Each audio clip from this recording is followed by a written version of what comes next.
Saya kira peristiwa politik pengakuan dari juru bicara PDIP Guntur Romli yang mengatakan bahwa Hasto Kristianto yang telah ditetapkan tersangka oleh KPK memiliki begitu banyak fakta-fakta, memiliki begitu banyak informasi-informasi yang terkait dengan skandal korupsi yang membelit pejabat kunci di negara kita ini, memiliki fakta dan informasi terkait dengan abuse of power, penyalahgunaan kekuasaan yang dilakukan oleh pejabat penting, oleh kekuasaan di negara kita ini dalam mengintervensi persoalan-persoalan hukum demi kepentingan politik tertentu. Tentu apa yang disampaikan oleh Guntur Romli ini kan membetot perhatian publik yang cukup serius, apapun judulnya.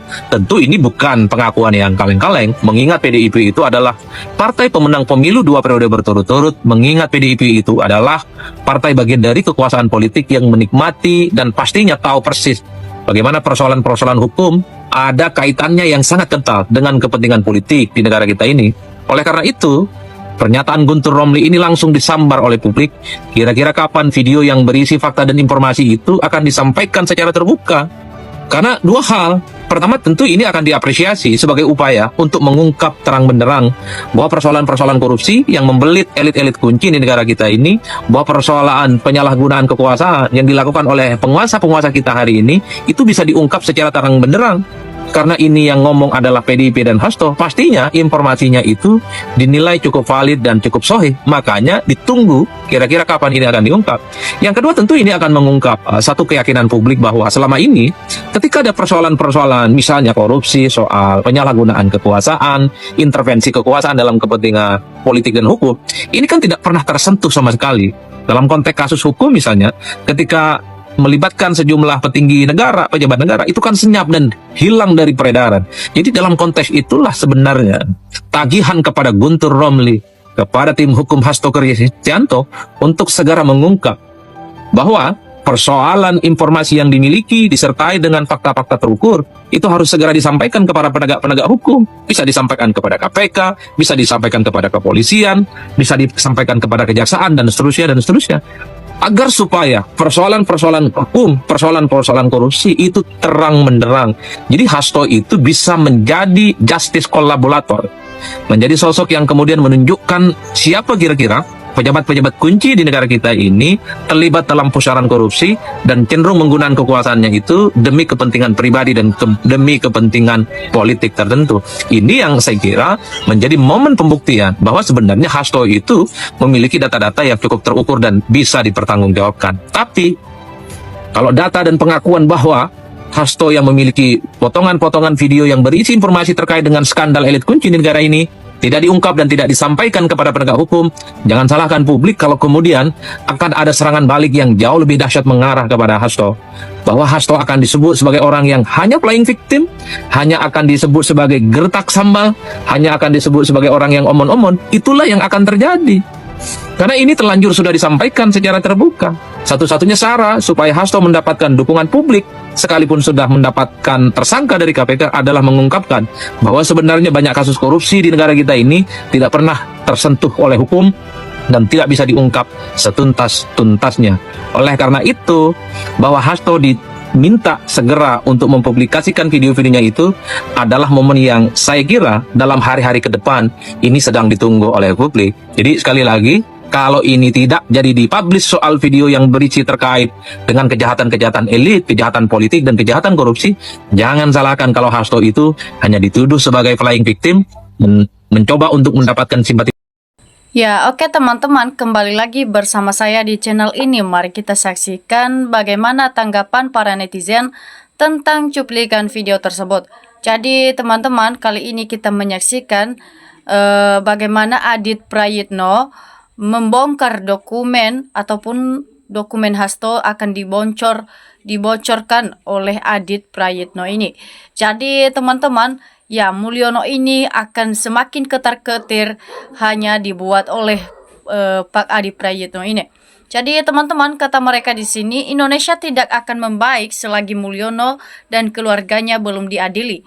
Ya, Mulyono ini dalangnya hukum di Indonesia makin bobrok oleh karena Mulyono ini. Jadi teman-teman, memang sudah jelas kata mereka itu ya, ketika Mulyono masih belum diadili, maka Indonesia tidak pernah maju dan tidak pernah damai dalam kasus-kasus ini, karena memang Mulyono ini yang telah membuat negara Indonesia jadi bobrok ya. Jadi semoga Pak Adi Prayono ini bisa segera menyingkirkan dan mengadili Pak Mulyono ini dan membawanya ke sidang di pengadilan ya, biar cepat diadili Mulyono ini, karena Mulyono ini sangat membuat negara kita jadi ribut dan heboh jadinya. Jadi teman-teman, ungkap saja videonya supaya yang terduga terlibat di video dapat diperiksa KPK ya. Jadi teman-teman, aku sebagai rakyat kecil nggak peduli dari elit partai apa. Kalau KPK berani basmi semua elit korupsi, jangan kasus receh dikejar, tapi tumpul kasus korupsi besar ya. Jadi itu pasti penjabat Indonesia bebas cara berhukum, saatnya rakyat merebut kedaulatan dengan caranya sendiri di negara gagal hukum ya. Karena saran saya, dibuka saja secara online semua kebusukan drakor tikus sawah, korupsi dan penyalahgunaan kekuasaan jabatan berikut oknum partai agar negara ini bersih dan kembali kepada singsaranan rakyat, teman-teman. Nah, penegak hukum yang diganti dulu baru bongkar publikasikan ke rakyat ya, karena rakyat sudah pada tidak ingin mendengarkan lagi karena memang sudah muak dengan masalah-masalah ini, teman-teman. Jadi adili Jokowi sama keluarganya. Jadi kata mereka itu, teman-teman, harus diadili Jokowi beserta keluarganya, karena memang itulah sumber masalahnya. Makanya seluruh rakyat Indonesia ikut dengan masalah ini dengan mengambil uang sogokan dari Pak Jokowi. Makanya seperti itu negara kita habis untuk ataupun korupsi dengan uang sogokan yang dilakukan oleh Pak Jokowi. Jadi teman-teman, semoga Pak Jokowi dan keluarganya semua beserta jajaran keluarganya semua harus diadili dan segera dimiskinkan supaya Pak Pak Jokowi itu tahu bagaimana rasanya telah menipu para rakyat ini. Jadi teman-teman, sebenarnya pembatasan korupsi tidak ada sulitnya selagi penegaknya tidak mabok ya dari korupsi yang dia tangani. Nah, jadi kata mereka juga di sini, kalau penjabat-penjabatnya masih bentukan Mulyono, jangan harap diselesaikan dengan tuntas. KPK, Jaksa Agung, Kepolisian dan lainnya. Jadi nggak usah dipercaya sama politis busuk, cuma gertak sambal aja ya. Jokowi adili dan keluarganya. Begini rusaknya bangsa ini karena penguasa yang berkhianat ya. Jadi kata mereka itu memang betul, teman-teman ya. Jokowi harus diadili beserta keluarganya semuanya, karena memang Jokowi inilah adalah pokok permasalahan di Indonesia ini ya. Makanya negara kita itu heboh ataupun ribut dan tidak pernah maju itu karena Jokowi, teman-teman ya. Jadi semua para koruptor dan termul yang telah ikut membela kebohongan Pak Jokowi ini dan juga keluarganya harus disingkirkan dan segera dilengsarkan saja ke dalam penjara ya, biar negara kita itu memang benar-benar harus diadili ya, yang namanya pelanggaran yang telah melakukan pelanggaran hukum di negara Indonesia. Jadi teman-teman ya, sebaiknya ya Pak Prabowo dan bertindak dalam hal ini supaya Pak Jokowi itu bisa segera diadili ya, karena Pak Prabowo saya rasa masih belum bisa mengambil tindakan karena memang ada lagi ya yang perlu dia takutin dengan Jokowi ya. Jadi semoga Pak Prabowo tidak takut dengan Pak Jokowi itu, karena ya karena harus dipikirkan dulu bahwasanya Jokowi itu sudah setara dengan para rakyat, maka Prabowo tidak perlu takut dengan Jokowi ini. Nah, jadi teman-teman, kata mereka di sini betul yang disampaikan Bang Adi Prayitno ini, jika Hasto tidak membongkar, Hasto pasti dihujat habis dihabisan oleh rakyat, ya, karena sudah disampaikan pada publik akan bongkar.